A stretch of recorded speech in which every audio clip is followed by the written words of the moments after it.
Morning children.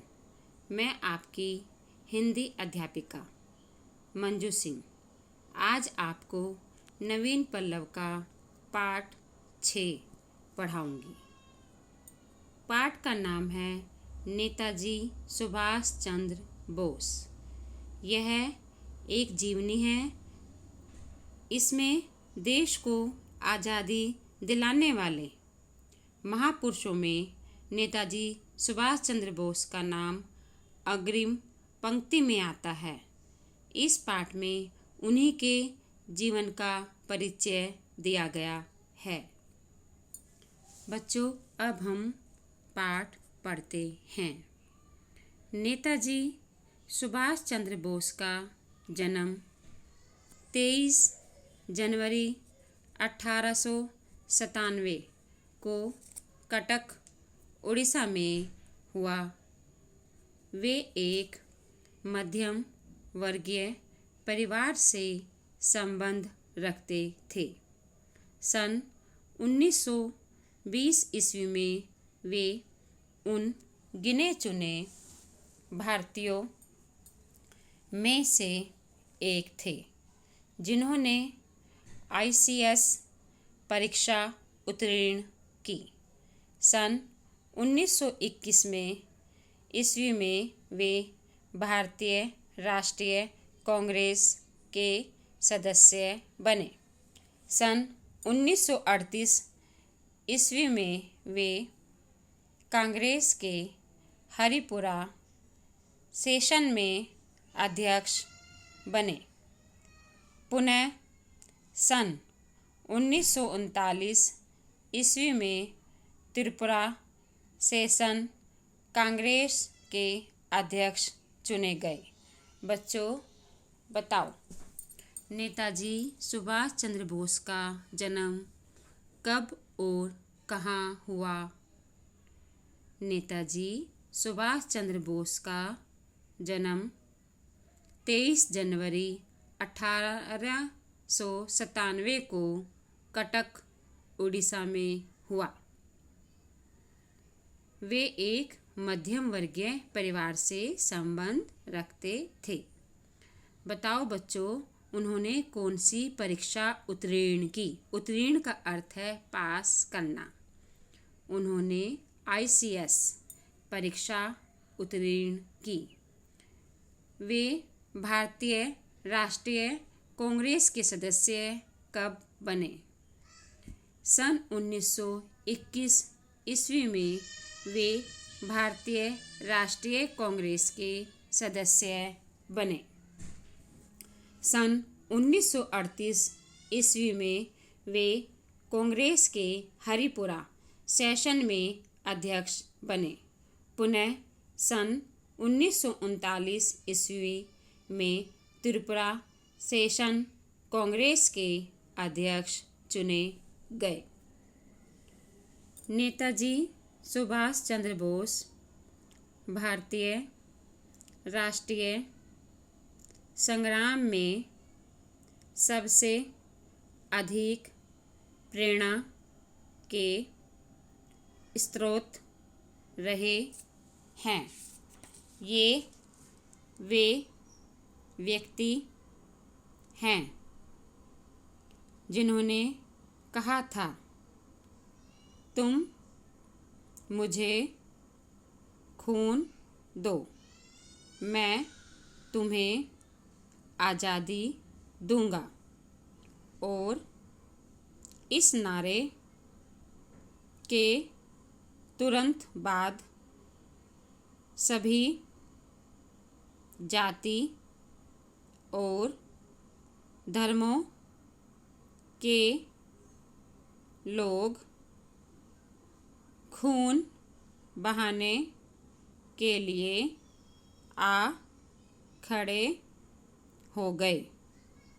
लोग अपने नेता से बहुत अधिक प्रेम करते थे और उनके मन में नेताजी के लिए श्रद्धा थी। स्रोत, स्रोत का अर्थ है प्रवाह। बच्चों बताओ, सुभाष चंद्र बोस ने कौन सा नारा दिया? सुभाष चंद्र बोस ने यह नारा दिया, तुम मुझे खून दो, मैं तुम्हें आज़ादी दूंगा। इस नारे के बाद क्या हुआ? इस नारे के तुरंत बाद सभी जाति और धर्मों के लोग खून बहाने के लिए आ खड़े हो गए, अर्थात अपने देश को आज़ादी दिलाने के लिए विभिन्न धर्मों के लोग और विभिन्न जातियों के लोग आगे आए। वे लोग अपने नेता यानी सुभाष चंद्र बोस से बहुत अधिक प्रेम करते थे और उनके मन में नेताजी के लिए श्रद्धा का अर्थ है आदर, बहुत आदर था। उनके पिता जानकी नाथ बोस एक प्रसिद्ध वकील थे और उनकी माता प्रभा देवी धार्मिक महिला थी। सुभाष चंद्र बोस बचपन से ही मेधावी छात्र थे। मेधावी का अर्थ है तीव्र बुद्धि वाला। उन्होंने कलकत्ता के प्रेसिडेंसी कॉलेज में प्रवेश लिया। कॉलेज में रहते हुए भी वे स्वतंत्रता संग्राम में भाग लेते रहे, जिनके कारण उन्हें कॉलेज से निकाल दिया गया। एक बार तो उन्होंने अपने इंग्लिश अध्यापक की भारत के विरुद्ध की गई टिप्पणी का कड़ा विरोध किया। जब उनको कॉलेज से निकाल दिया गया, तब आशुतोष मुखर्जी ने उनका दाखिला स्कॉटिश चर्च कॉलेज में कराया, जहाँ से उन्होंने दर्शन शास्त्र में प्रथम श्रेणी में बीए पास किया। इसके बाद वे इंडियन सिविल सर्विस की परीक्षा में बैठने के लिए लंदन गए और उस परीक्षा में चौथा स्थान प्राप्त किया। साथ ही साथ उन्होंने कैम्ब्रिज विश्वविद्यालय से दर्शन शास्त्र में एमए किया। क्योंकि वे एक राष्ट्रवादी थे, इसलिए उन्होंने अंग्रेज़ों के राज्य में काम करने से इनकार कर दिया। इनकार का अर्थ है मना करना। बच्चों बताओ, सुभाष चंद्र बोस के पिता का क्या नाम था? सुभाष चंद्र बोस के पिता का नाम जानकीनाथ बोस था। उनके पिता क्या थे? उनके पिता एक प्रसिद्ध वकील थे। और उनकी माता का नाम क्या था? सुभाष चंद्र बोस की माता का नाम प्रभा देवी था। वे धार्मिक महिला थी। अब बताओ बच्चों, आशुतोष मुखर्जी ने उनका दाखला किस कॉलेज में कराया? आशुतोष मुखर्जी ने उनका दाखिला स्कॉटिश चर्च कॉलेज में कराया। बताओ बच्चों, उन्होंने बीए किस विषय में पास की? उन्होंने दर्शन शास्त्र में बीए पास की। इसके बाद वे इंडियन सिविल सर्विस की परीक्षा में बैठने के लिए कहाँ गए? वे इंडियन सिविल सर्विस की परीक्षा में बैठने के लिए लंदन गए। बताओ बच्चों, उस परीक्षा में उनको कौन सा स्थान मिला? उस परीक्षा में सुभाष चंद्र बोस को चौथा स्थान मिला। उन्होंने एमए कौन से विश्वविद्यालय से किया? उन्होंने कैम्ब्रिज विश्वविद्यालय से एमए किया। उसके पश्चात उन्होंने भारतीय राष्ट्रीय संग्राम में भाग लेना प्रारंभ कर दिया। उन्होंने महात्मा गांधी के नेतृत्व में देशबंधु चित्तरंजन दास के सहायक के रूप में कई बार स्वयं को गिरफ्तार कराया। कुछ दिनों के बाद उनका स्वास्थ्य गिरने लगा, परंतु उनकी दृढ़ इच्छा शक्ति में कोई अंतर नहीं आया। दृढ़ का अर्थ है मजबूत। उनके अंदर राष्ट्रीय भावना इतनी प्रबल थी कि दूसरे विश्व युद्ध में उन्होंने भारत छोड़ने का फैसला किया। बच्चों देखो, सुभाष चंद्र बोस का स्वास्थ्य खराब रहने लगा था, लेकिन उन्होंने भारत की आज़ादी के लिए अपनी लड़ाई जारी रखी। दूसरे विश्व युद्ध में उन्होंने भारत छोड़ने का फैसला कर लिया था। बताओ बच्चों, वे कहाँ गए थे? वे जर्मनी चले गए। वे कहाँ गए? वे जर्मनी चले गए और वहाँ से फिर 1943 में सिंगापुर गए, जहाँ उन्होंने इंडियन नेशनल आर्मी की कमान संभाली। बताओ बच्चों, सुभाष चंद्र बोस 1943 में कहाँ गए?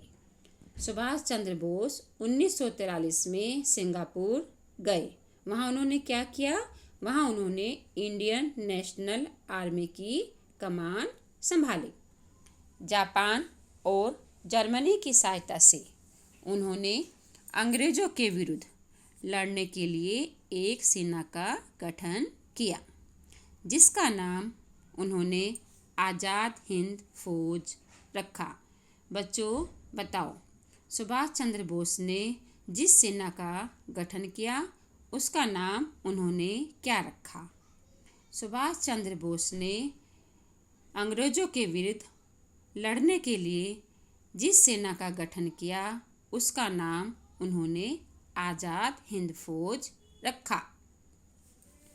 कुछ ही दिनों में उनकी सेना ने भारत के अंडमान निकोबार द्वीप समूह, नागालैंड और मणिपुर में आज़ादी का झंडा लहराया।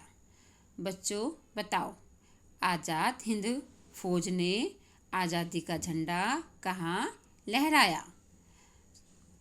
आज़ाद हिंद फौज ने आज़ादी का झंडा भारत के अंडमान निकोबार द्वीप समूह, नागालैंड और मणिपुर में लहराया।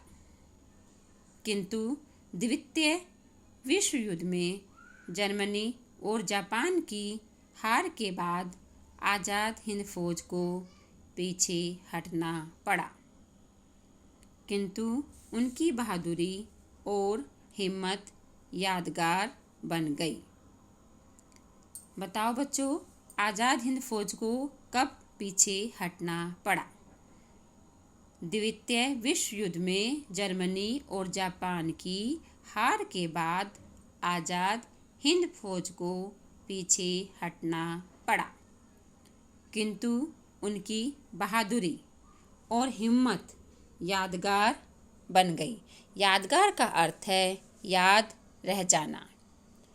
आज भी हम ऐसा विश्वास करते हैं कि भारत को आज़ादी आज़ाद हिंद फौज के सिपाहियों की बलिदानों के बाद मिली है। अर्थात हमारा ये विश्वास है कि हमें आज़ादी आज़ाद हिंद फौज के सिपाहियों के बलिदानों के स्वरूप ही मिली है। ऐसा माना जाता है 18 अगस्त 1945 को सुभाष चंद्र बोस की मृत्यु एक विमान दुर्घटना में हो गई, लेकिन आज तक नेताजी की मौत का कोई सबूत नहीं मिला। सबूत का अर्थ है प्रमाण। बच्चों बताओ, सुभाष चंद्र बोस की मृत्यु कब और कैसे हुई? ऐसा माना जाता है 18 अगस्त 1945 को सुभाष चंद्र बोस की मृत्यु एक विमान दुर्घटना में हो गई, लेकिन उनकी मौत का कोई सबूत नहीं मिला। शिक्षा। बच्चों, इससे क्या शिक्षा मिलती है? इससे यह शिक्षा मिलती है कि हमें अपनी आज़ादी की रक्षा हर कीमत पर करनी चाहिए, चाहे हमारे मार्ग में कितनी ही परेशानियां, कितनी ही कठिनाइयां आए, हम अपनी आज़ादी को कभी नहीं खोने देंगे। अर्थात हमें महापुरुषों के जीवन एवं कार्यों से हमें प्रेरणा लेनी चाहिए। देखो बच्चों, सुभाष चंद्र बोस ने कितनी मुसीबतें सही। उन्होंने आज़ाद हिंद फौज की स्थापना की और हमें आज़ादी दिलाई। साथ ही उन्होंने लोगों को यह नारा दिया, तुम मुझे खून दो, मैं तुम्हें आज़ादी दूंगा। इसका परिणाम क्या हुआ? इसका परिणाम यह हुआ कि उनके साथ अनेक भारतीय, विभिन्न धर्मों के लोग, विभिन्न जातियों के लोग भारत को आज़ाद कराने के लिए आगे आए और हंसते हंसते अपने प्राणों का भी बलिदान किया और हमें आज़ादी दिलाई। बच्चों, हमें प्रण लेना है कि हम अपनी आज़ादी की रक्षा करेंगे। धन्यवाद।